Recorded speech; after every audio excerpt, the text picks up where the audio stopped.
मेरी माता ने भी विवाह के समय यही शिक्षा दी थी। मेरी पूज्य सासू जी ने भी वन जाते समय यही उपदेश दिया था। अब मुझे आशीर्वाद दीजिए कि मैं आपके बताए हुए आदर्श का पालन कर सकूं। सीते, मैं अपनी दिव्य दृष्टि से देख रही हूँ कि आने वाले समय में नारियां तुम्हारा नाम स्मरण करने से ही पतिव्रत धर्म पालन करने का बल प्राप्त करेंगी। इससे मुझे अपार संतोष होता है। मैं अपनी प्रसन्नता कैसे व्यक्त करूं? अपने अनूठे वचनों से नारी आदर्श की शिक्षा देकर ही आपने मुझे धन्य कर दिया है। पूज्य माता जी, आपका आशीर्वाद ही मेरे लिए अमूल्य निधि है। सीते, इस मिलन की स्मृति में मैं तुम्हें कुछ उपहार देना चाहती हूँ। मेरे पास दिव्य आभूषण, अंगराग, अनुलेपन और पवित्र परिधान है जो मुझे देवताओं ने उपहार स्वरूप दिए थे। वो मैं तुम्हें देती हूँ।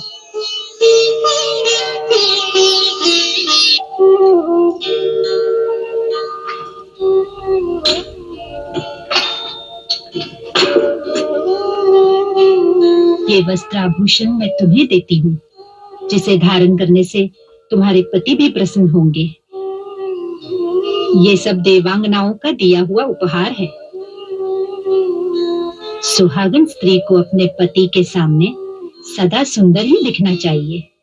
उससे पति का मन प्रसन्न होता है और स्त्री को उसका विशेष स्नेह मिलता है। ये वस्त्र या आभूषण कभी मलिन नहीं होंगे। इस अंगराग और अनुलेपन का प्रयोग करने से तुम सर्वदा युवती ही दिखाई दोगी। सीते, अब तुम ये वस्त्र और आभूषण मेरे सामने धारण करो, जिससे तुम्हें इस दिव्य परिधान में देखकर मुझे भी सुख मिले। हाँ सीते, ये सब कुछ तुम्हारे लिए है। तुम इसे धारण करो। जो आगे। यहां से आगे जो वन है, राक्षसों के उत्पात के कारण उसमें ऋषियों और तपस्वियों के लिए कोई सुरक्षा नहीं रही।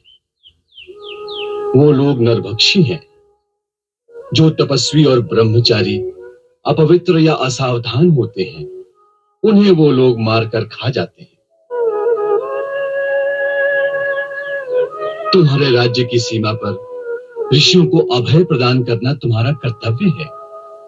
मैं आपको विश्वास दिलाता हूं महर्षि कि अपने वनवास की समस्त अवधि में इस दंडकारण्य के चारों ओर स्थान स्थान पर बने हुए समस्त ऋषि आश्रमों में एक प्रहरी की भांति घूमता रहूंगा, ताकि वो आश्रम सदा के लिए राक्षसों के भय से मुक्त हो जाए।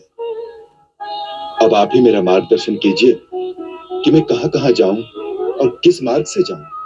राम, सबसे पहले तुम शरभंग ऋषि के आश्रम पर जाओ। वो बहुत काल से तुम्हारी प्रतीक्षा कर रहे हैं। उनके पास समय बहुत कम रह गया है, इसलिए तुम पहले उनके दर्शन करो। किंचित सावधानी से जाना। इस मार्ग में विराध नाम का एक नरभक्षी राक्षस घूमता रहता है। वो तुम्हें शरभंग आश्रम से पहले या वहां से आगे जाने पर मिलेगा। आप चिंता न करें मुनिनाथ, मैं आपका आशय समझ गया। इस दंडकारण्य को राक्षसों के भय से सदा के लिए निष्कंटक कर दूं, इसके लिए मुझे आशीर्वाद दीजिए। मेरा आशीर्वाद सदा तुम्हारे साथ रहेगा।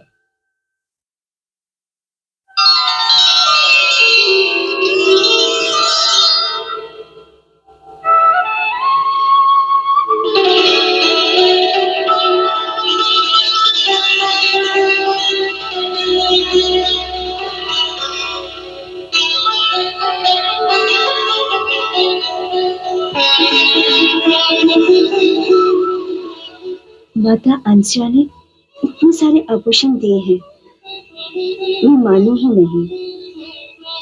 माता के यहाँ आकर बेटी को कुछ दिए बिना विदा करना अपशकुन होता है। इन रत्नों और आभूषणों से बढ़कर जो नारी धर्म का उपदेश आपसे प्राप्त हुआ है, इतना महान और पवित्र उपहार है। सदा सुखी रहो बेटी। सीते, तुम बहुत भाग्यशाली हो।